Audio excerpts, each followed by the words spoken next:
Welcome to the Court of Public Opinion. We're going to do something different. We're going to go case by case. I've addressed a lot of topics overall and making generalizations. We're taking each case as it comes. This case is involving a domestic violence dispute between a man and a woman. The man was, of course, the perpetrator. The victim was a female. Okay, now I have to lay out the groundwork. So here is that report from Albuquerque, New Mexico, and this reporter is Carlos Ramirez. He went and investigated this case regarding a woman who was kidnapped, and she was chained, beaten, and raped several times for 2 weeks. The perpetrator, or in this case, the one who was charged in this case is Tito Vallejeria. I'm sorry if I got that name wrong. So this is Channel 4, KOB in Albuquerque, New Mexico. A lot of problems with this case. If you got a chance to watch the whole investigative report from this report, I think it's obvious to find out what went wrong here. A lot of things went wrong. And the way we're going to talk about domestic violence is we're going to talk about, in this case involving the man being the perpetrator. We're also going to look at the cases where women assault men. A lot of times now, more and more, we're getting more reports that men are victims, same-sex assaults as well. So this was such a obvious case of I think this could have been really deadly.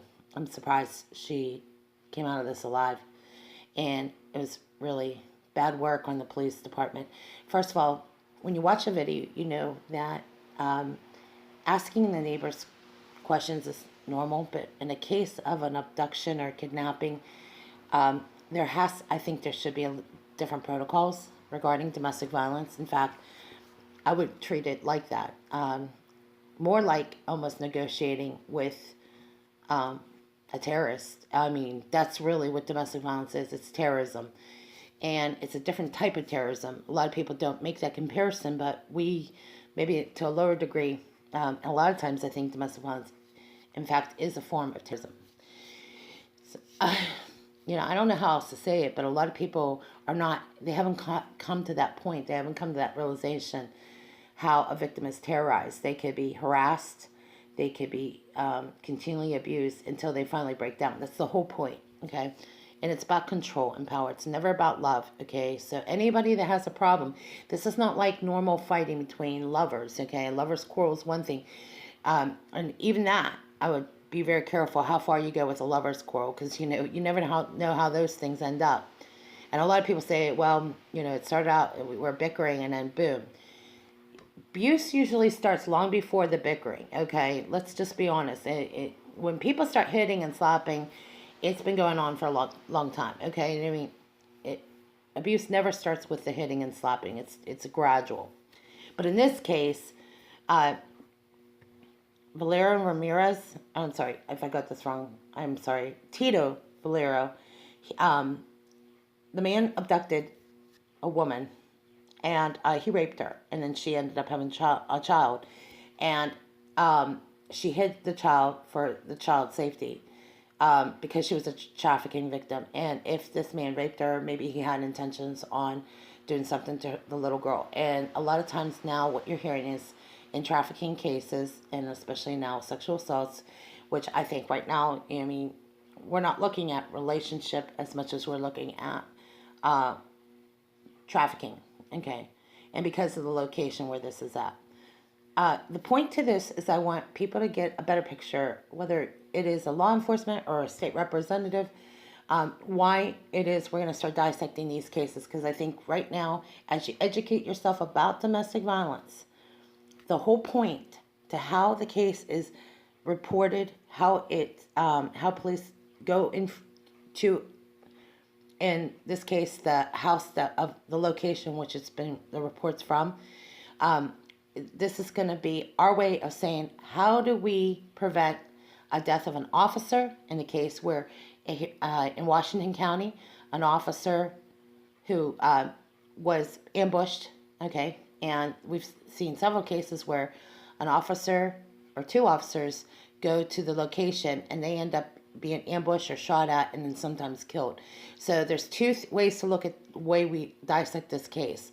First, we're looking at what could have been done to help the victim and what can be done to help prevent a violent crime to continue, and even possibly even in an event that it could either be involving the murder of a law enforcement. Because to me, this is murder. If it's being killed on the line of duty. So let's dig away at this topic, okay? Because there's cases where officers are killed, okay? These are the most dangerous situations to go into, depending on what type of crime is going on, okay? A lot of officers got to be very careful how they treat it. First of all, I saw this, and again, you have to refer to the video in the link below. I'm kind of uncomfortable with, if you're going to do information gathering and you're going to ask questions of a neighbor, I would be cautious to let out too much information. First of all, that was the biggest mistake in this case. Another mistake, there was so many mistakes here. These are all rookie mistakes too.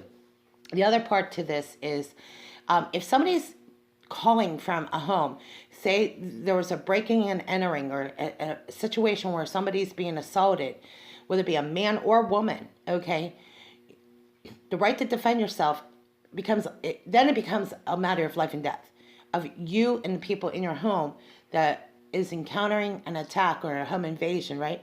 So to me, domestic violence is very similar to that, because, I mean, we're not dividing this issue up anymore. To me, a crime in the home is a crime in the home. So it just depends on what crime now. So breaking and entering, to me, is no different than abducting a woman. In this case, this young woman, she was abducted and then raped several times. She was chained up and beat. Okay, we don't know the extent, but a lot of problems with this case. So when the public sees these cases, they know that, they're to make a phone call and they're supposed to call the police. Okay, I would say this. If you witness something like this and you're concerned, call a women's shelter too. Call the police, but also call the women's shelter just for community support. I think, because if you understand how much the just women's programs or men's programs nowadays, in a lot of cases involving victims of violent crime, children, men, women, anyone that's a victim of a violent crime, there are things that you can do that will help you as a member of the public. Say you did encounter or you witnessed something, you can also call the women's shelter. They're there to support not just the victims, men, women, or children, but also the community. And the more that we connect the dots and it won't be so segregated, I think a lot of people are going to start saying, okay, why isn't that we didn't get this resource sooner? Well, I'd say because it's for the purpose of safety and all the other things, I wouldn't go too far with it. But this is the public's way of preventing being assaulted themselves, okay? So I think that what we're trying to show you, and again, you have to refer to the video below, is that law enforcement, police, teachers, pastors, preachers, everybody's going to play an important role in this, because the thing is that while you don't want to be involved in a situation like this, who's to say you aren't? You're going to be counting on the people around you to maybe rescue you someday. So to say that domestic violence only happens to certain type of people, that is a fallacy. It's just it's a wrong approach, and unfortunately, you don't want to be a victim. So if you're there to advocate and help somebody, the best thing to do is know how to not make these same mistakes. And again, be very careful how much you say to who do you say what to, especially in the case with law enforcement. You got to be very careful how much information you give away to the people that you're trying to do the information gathering. Last thing you want to see is any officer volunteering information that it's not necessary. In this video, you'll see what I mean. So that being said, the victim is now suing the Albuquerque Police Department because of the way it was handled. Because not only did they not rescue her that night, but they went off on a different bunny trail, meaning they went there to investigate. They were canvassing the perimeter, and they found some stolen vehicles, and they went in a totally different direction. So I don't know why, but it turns out that the victim ended up being held in with this kidnapper, and he got wind that the police were in the area, and then he retaliated and raped her multiple times, shaving her head. This is exactly what we've been talking about, retaliation. There's such a thing as having a healthy, safe exit plan. This is not that. And, I think the public has to understand the degree, the violence, dealing with trafficking. Men that I know a few people that I would say it's kind of borderline, but I would say that they were into trafficking. And I don't know how else to say it, but it's dangerous. It's scary. Your life is never the same either. And in this case, if a victim is calling and they're trying to get out of a situation, the situation only gets worse, not better. And in this case, the officers didn't even rescue her. That's unbelievable. But not surprising, because I'm telling you that we're finding this out, and we're seeing it firsthand. Some of you may have seen it, but if the officer pulls somebody over and they find something else, they're on another bunny trail, meaning they're easily distracted. And in this case, that's an obvious thing. So why is it that law enforcement have to be trained to how to confront the issue of domestic violence? Because first of all, it's going to save lives. It's going to save maybe even possibly law enforcement's lives. And that if you're law enforcement, that there's a database. You've seen this address come up several times, and that there's a way to help the victims without maybe giving away too much information. I mean, that should be basic law enforcement, but let's be honest, the legalist stuff gets in the way of the process. So hopefully legislators that are listening to this report, I'm very concerned for several reasons why it is we want to prevent crimes, why we want to bring awareness to this, because of basic police work. Legalism is actually being a roadblock for police officers and victims to get the help they need.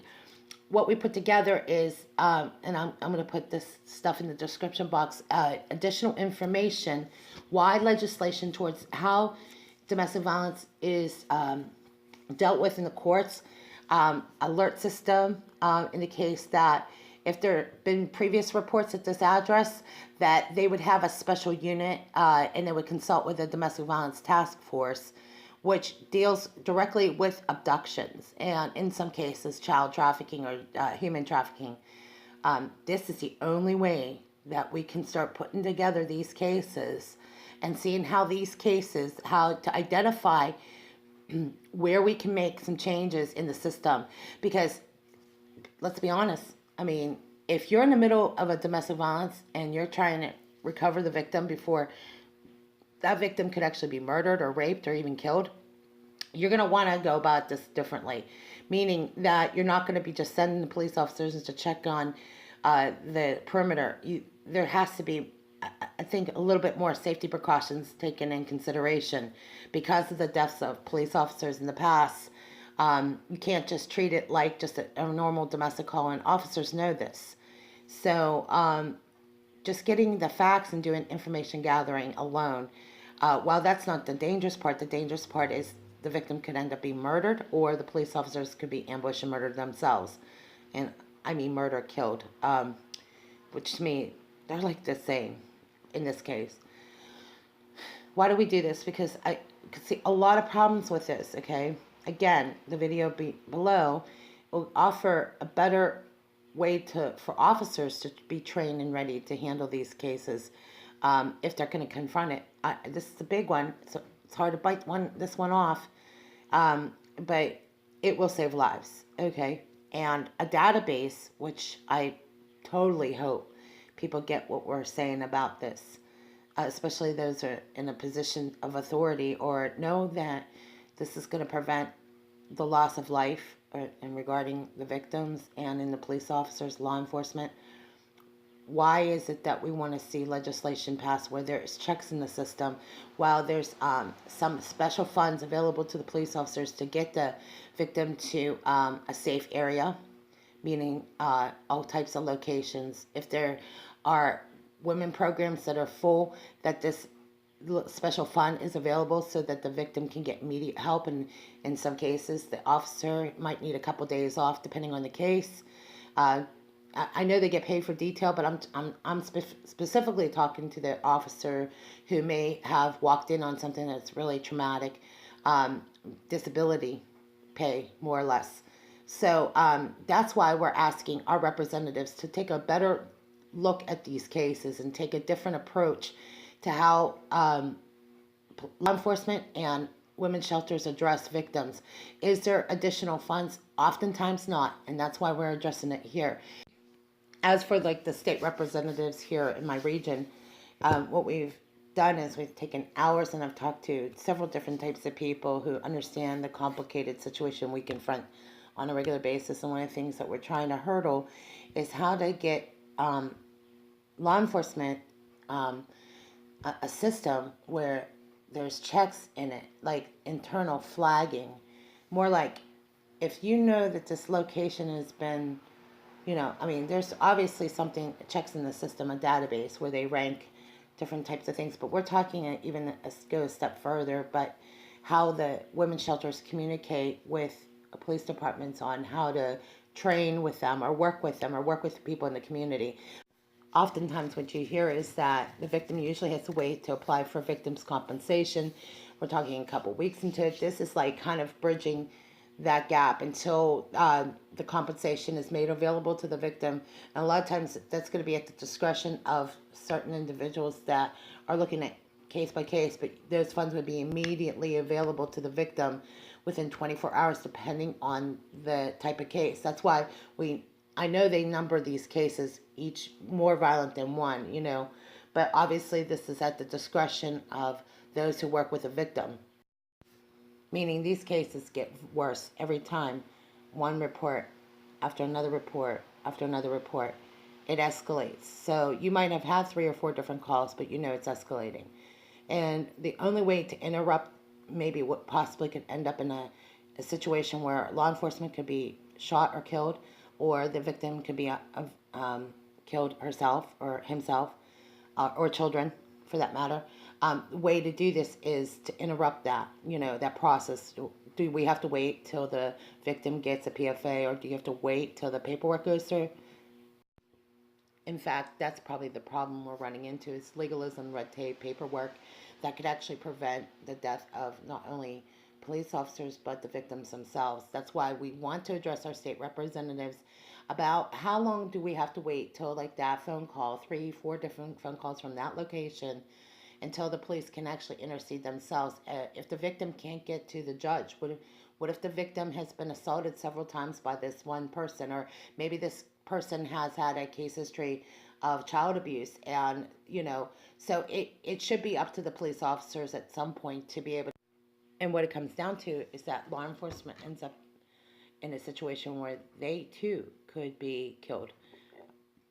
Empowering law enforcement means looking at the internal checks in the system and being able to empower them by them going to like a special person, designated person, that would be able to authorize or give them help or assistance, and not wait till that next phone call, because that might be the last.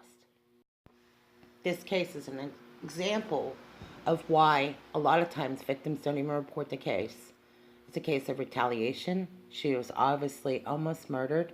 There was a lot of problems with this, so this is just another example why it is to empower law enforcement, get the legal red tape out of the way, and that the victim can be empowered as well. Thank you for listening.